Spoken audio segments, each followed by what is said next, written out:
एक रोशनी जो आदम से चली और मोहम्मद सल्लल्लाहु अलैहि वसल्लम पर मुकम्मल हुई। हर नबी अल्लाह का पैगाम था, एक कड़ी उस जंजीर की जिसने इंसानियत को रोशनी दी। लेकिन क्या आप जानते हैं किस नबी से कौन जुड़ा था? कैसे एक बेटे की नस्ल से अरब पैदा हुए और दूसरे से यहूदी? ये कोई आम इतिहास नहीं, ये है पैगंबरों की विरासत, हमारी पहचान की कहानी, नबियों की वंशावली। इसे समझना विभिन्न धर्मों, विशेषकर इस्लाम और इब्राहिमी धर्मों, यहूदी धर्म, ईसाई धर्म और इस्लाम में महत्वपूर्ण है।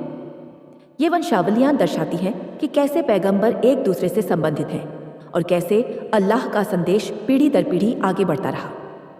इस्लाम में नबियों की वंशावली, पहले नबी हजरत आदम अलैहिस्सलाम माने जाते हैं और अंतिम नबी हजरत मोहम्मद सल्लल्लाहु अलैहि वसल्लम हैं। कुरान में कुल 25 नबियों का उल्लेख है। हालांकि माना जाता है कि कुल 1,24,000 नबी आए थे। आदम अलैहिस्सलाम और हव्वा वे अल्लाह द्वारा बनाए गए पहले इंसान थे। इस्लामी मान्यता के अनुसार उनके कई बच्चे थे। कुछ हदीस के अनुसार 40 जोड़े जुड़वां बच्चे हैं। पहला काबिल, सबसे बड़ा बेटा, अपने भाई हाबिल जो अल्लाह का नेक बंदा था उसकी हत्या कर दी। अल्लाह ने आदम अलैहिस्सलाम के बाद तीसरे बेटे शीश अलैहिस्सलाम को नबी वंश ले जाने के लिए चुना।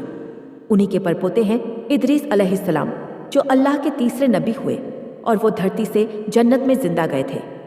नूह अलैहिस्सलाम आदम अलैहिस्सलाम के कुछ पीढ़ियों के बाद आए और उन्हें आदम सानी, दूसरा आदम भी कहा जाता है। वे जल प्रलय के लिए जाने जाते हैं। जल प्रलय के बाद मानवता फिर से फैल गई। नूह अलैहिस्सलाम की नाव में उनके 3 बेटे सवार हुए थे, साम, हाम और याफिस, और उनकी पत्नियां भी नूह अलैहिस्सलाम के साथ नाव में सवार हुईं और महाप्रलय से बच गई। कुरान सूरह हूद 11:40 और बाइबल उत्पत्ति 7:13 दोनों में इसका उल्लेख है। नूह अलैहिस्सलाम का एक चौथा बेटा कन्हान और उनकी पत्नी जो नाव में सवार नहीं हुए और वह अविश्वासियों के साथ डूब गए। नूह अलैहिस्सलाम के 3 बेटों साम, हाम और याफिस की वंशावली इस्लामी, यहूदी और ईसाई परंपराओं में विस्तार से वर्णित है। ये तीनों मानव जाति के प्रमुख पूर्वज माने जाते हैं। साम की वंशावली, साम के वंशजों को सामी कहा जाता है, जिनमें अरब, यहूदी, असीरियन और अन्य प्राचीन सभ्यताएं शामिल हैं। उनकी प्रमुख संतान 1 अर्फखशद के बाद सालेह जो इब्राहिम अलैहिस्सलाम के पूर्वज थे। 2 इब्राहिम अलैहिस्सलाम के 2 बेटे इस्माइल अलैहिस्सलाम अरबों के पूर्वज और इसहाक अलैहिस्सलाम यहूदियों के पूर्वज हैं। 3 लूत से असीरियाई, ईरानी और आरामी सीरियाई। हाम की वंशावली, हाम के वंशज अफ्रीका और कुछ एशियाई क्षेत्रों में फैले हैं। उनकी प्रमुख संतान 1 कुश से इथियोपिया तथा नूबिया के लोग। 2 मिस्र, प्राचीन मिस्रवासी। तो कनान से फिलिस्तीनियों और कनानी जनजातियों के पूर्वज। 4 पुत से लीबिया के कुछ क्षेत्र। याफिस की वंशावली, याफिस के वंशज यूरोप, अनातोलिया, तुर्की, मध्य एशिया और कॉकस क्षेत्र में फैले। उनकी प्रमुख संतान 1 गोमर से सेल्टिक जर्मनिक जनजातियां। 2 मागोग से स्किथियन स्लाविक लोग, कुछ परंपराओं में याजूज माजूज से जुड़ा।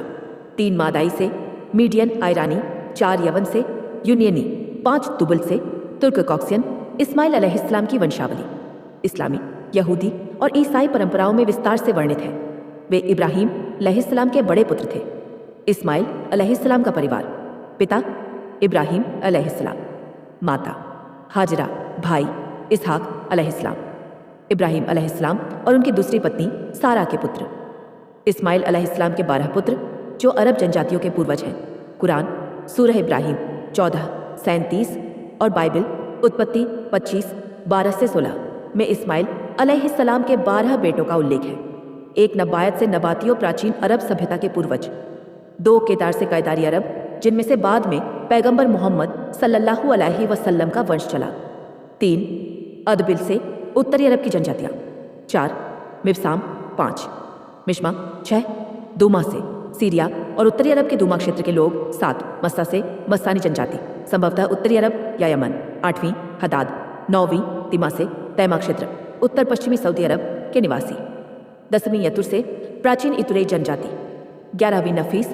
12वीं केदमा। पैगंबर मोहम्मद सल्लल्लाहु अलैहि वसल्लम अल्लाह के आखिरी और मुख्य नबी केदार के वंशज हैं। उनका वंश इस प्रकार है: इस्माइल अलैहिस्सलाम, केदार, अदनान, मुअद, निजार, मुदर, इलियास, मुजर, किनाना, कुसई, अब्दुल मन्नाफ, हाशिम, अब्दुल मुत्तलिब, अब्दुल्लाह, मोहम्मद सल्लल्लाहु अलैहि वसल्लम। काबा का पुनर्निर्माण इस्माइल अलैहिस्सलाम और इब्राहीम अलैहिस्सलाम ने मिलकर काबा को बनाया। इसहाका अलैहिस्सलाम की वंशावली इस्लामी, यहूदी और ईसाई परंपराओं में बहुत महत्वपूर्ण है, क्योंकि उनके वंश से कई पैगंबर और बड़ी जातियां पैदा हुईं। इसहाका अलैहिस्सलाम इब्राहीम अलैहिस्सलाम के दूसरे बेटे थे। पत्नी रिबका, संतान एसाव अलीस, जिनके वंशज एदुमी या ईदुमी कहलाए, और वे प्राचीन एदोम क्षेत्र, आज का जॉर्डन, दक्षिणी इजराइल में बसे। एक एसाव अलीसे की वंशावली। उनके प्रमुख संतान एलिफाज, रुएल, अमालेक से अमालेक की जनजाति। इस्लामी इतिहास में फिरौन के समय का उल्लेख। 2 याकूब अलैहिस्सलाम, जिन्हें इजराइल भी कहा जाता है, का परिवार। पिता इसहाका अलैहिस्सलाम, माता रिबका, भाई ऐसा, पत्नियां लैया, राहील, बिल्हा, राहील की दासी, जिल्फा, लैया की दासी। याकूब अलैहिस्सलाम के 12 पुत्रों से इसराइल की 12 जनजातियां बनी, जिनका उल्लेख कुरान और बाइबल दोनों में है। 1 रूबेन से याकूब अलैहिस्सलाम और लैया का पहला पुत्र ने यरूशलेम के उत्तर में भूमि पाई। 2 शमून से शिमोन यहूदिया क्षेत्र में बसे। 3 लेवी, इस जनजाति से मूसा अलैहिस्सलाम और हारून अलैहिस्सलाम आए। ये याजक पुजारी वर्ग थे। 4 यहूदा, इस वंश में दाऊद अलैहिस्सलाम, सुलेमान अलैहिस्सलाम और ईसा अलैहिस्सलाम पैदा हुए। यहूदी धर्म का नाम इसी जनजाति से पड़ा। प्राचीन इजराइल के उत्तर में बसे। 6 नफ्ताली के वंशज गलील क्षेत्र में निवास। 7 गाद के वंशज यरदन नदी के पूर्व में बसे। 8 आशेर के वंशज भूमध्य सागरीय तटवर्ती क्षेत्र। 9 इस्साकार के वंशज उपजाऊ भूमि में कृषक जनजाति। 10 जबूलून के वंशज व्यापारिक जनजाति। 11 यूसुफ अलैहिस्सलाम याकूब अलैहिस्सलाम और राहील के पुत्र थे।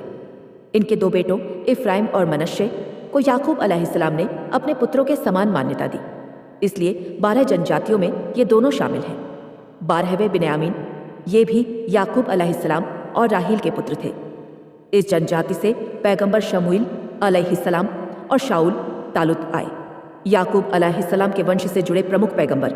1 यूसुफ अलैहिस्सलाम, याकूब के प्रिय पुत्र, मिस्र राज्य के मंत्री बने। 2 मूसा अलैहिस्सलाम, लेवी जनजाति से, जिन्हें तौरात दी गई। 2 दाऊद अलैहिस्सलाम, यहूदा जनजाति से, इजराइल के महान राजा और जिन्हें जबूर दी गई। 4 सुलेमान अलैहिस्सलाम, दाऊद के पुत्र, जिन्हें अद्भुत ज्ञान और राज्य मिला। 5 ईसा अलैहिस्सलाम, यहूदा के वंश से, जिन्हें इंजील दी गई। ईसा अलैहिस्सलाम, इस्लामी मान्यता के अनुसार ईसा अलैहिस्सलाम की वंशावली उनकी मां मरियम के माध्यम से हारून लेवी जनजाति से जुड़ती है। कुरान में स्पष्ट किया गया है कि ईसा का जन्म एक चमत्कार था जो अल्लाह की असीम शक्ति को दर्शाता है। हर नबी एक रोशनी था, एक पैगाम था और एक कड़ी थी उस जंजीर की जो आदम से शुरू हुई और मोहम्मद पर पूरी हुई। ये कहानी सिर्फ इतिहास नहीं, ये हमारी पहचान है। हर नबी ने अपने वजूद से सिखाया सब्र, इंसाफ और तौहीद। कमेंट में लिखिए, हम सब आदम की औलाद हैं। अगर आप अल्लाह पर यकीन रखते हैं